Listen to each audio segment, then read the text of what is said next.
Bu yerdan keyin qayerga boramiz? O'zing ayt, kun seni kuning. Nega bunday qilyapsan? Shuncha paytdan keyin qanday vaqt ajratding? Norozimisan? Yo'q.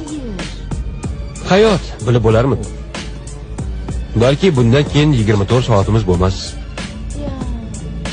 Balki bir ayol bilan 24 soat vaqtni o'tkaza olamanmi, yo'qmi, shuni bilishni istarman. Menimcha o'tkaza olmaysan.